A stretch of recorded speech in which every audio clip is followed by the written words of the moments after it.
जो औरतें छोटे मोटे झगड़ों के कारण मायके चली जाती हैं, ज्यादातर तलाक उन्हीं के होते हैं, क्योंकि उनकी जिंदगी का रिमोट उनके घर वालों और कुछ मतलबी रिश्तेदारों के हाथों में चला जाता है और फिर फैसला नहीं बल्कि फासले हो जाते हैं। रिश्ता कोई खेल नहीं होता जहां जब मन किया घर छोड़ दिया और जब मन बदला लौट आए। शादी का मतलब होता है हर हाल में साथ निभाना, ना कि छोटे मोटे तकलीफ देखकर में भाग जाना। आजकल छोटी छोटी बातों पर औरतें मायके चली जाती हैं, सिर्फ इसलिए क्योंकि उन्हें लगता है कि पति ने उनका साथ नहीं दिया या सास ने कुछ कह दिया या घर वालों की कोई बात बुरी लग गई। लेकिन सवाल ये नहीं है कि क्या सही हुआ या गलत, सवाल ये है कि हर बात पर मायके जाना क्या सही हल है। क्योंकि जैसे ही एक औरत मायके जाती है, उसके साथ आते हैं सलाह देने वाले लोग, जिन्हें खुद के रिश्ते नहीं संभले पर दूसरों के रिश्तों पर राय देने का शौक है। मायके का प्यार, अपनापन सब ठीक है, लेकिन अगर हर बात वहां जाकर तय होनी है तो फिर शादी क्यों की। अगर पति से बात करने की जगह माँ, पापा, दीदी, मामी, बुआ इन सब से राय लेनी है तो फिर रिश्ता दो लोगों का नहीं बल्कि पूरा पंचायत बन जाता है। यही वो मोड़ होता है जहां से रिश्ता संभलने की बजाय उलझने लगता है। पति पत्नी के बीच की दूरियां बढ़ने लगती हैं और बात तलाक तक पहुंच जाती है। कई बार तो मायके की सलाहें इतने पक्के जहर की तरह होती हैं कि औरत को लगता है बस अब लौटना नहीं। फिर एक और रिश्ता टूट जाता है, एक और बच्चा माँ बाप दोनों से दूर हो जाता है और एक और समाज कह देता है आजकल के रिश्ते टिकते नहीं।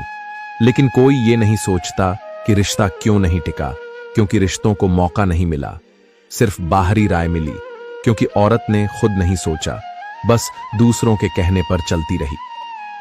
अगर आप भी मानते हो कि हर रिश्ते में झगड़े होते हैं लेकिन भाग जाना हल नहीं होता, तो इस वीडियो को एक लाइक और शेयर करके दूसरों तक जरूर पहुंचाएं। हमेशा औरतों को ताना दिया जाता है कि वो हमेशा बीमार रहती है, दवाई के पीछे कितना खर्च हो जाता है, पर वजह किसी ने नहीं देखी। पहली वजह नींद की कमी, सबसे पहले उठना और सबके बाद सोना।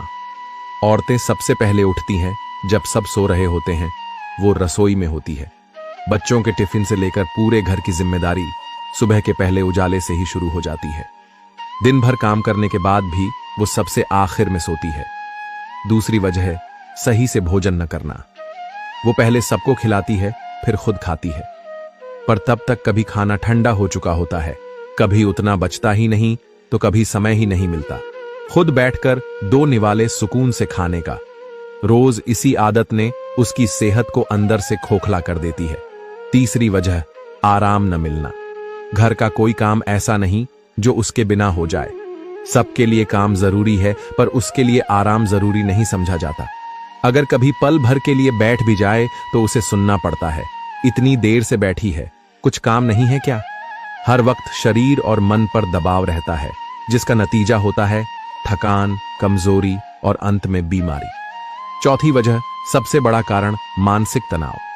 हर बात पर सवाल, हर काम में कमी, हर दिन खुद को सही साबित करने की लड़ाई।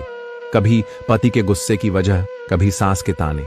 उसके हिस्से सिर्फ तनाव आता है, ऊपर से तो हंसती है लेकिन अंदर ही अंदर घुट रही होती है। पांचवी वजह हमेशा ताना सुनना।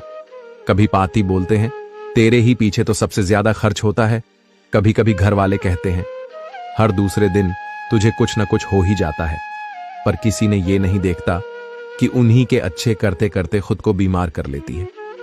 अगर आपने भी कभी बिना शिकायत सब कुछ सहा है तो इस वीडियो को दिल से एक लाइक देना मत भूलना।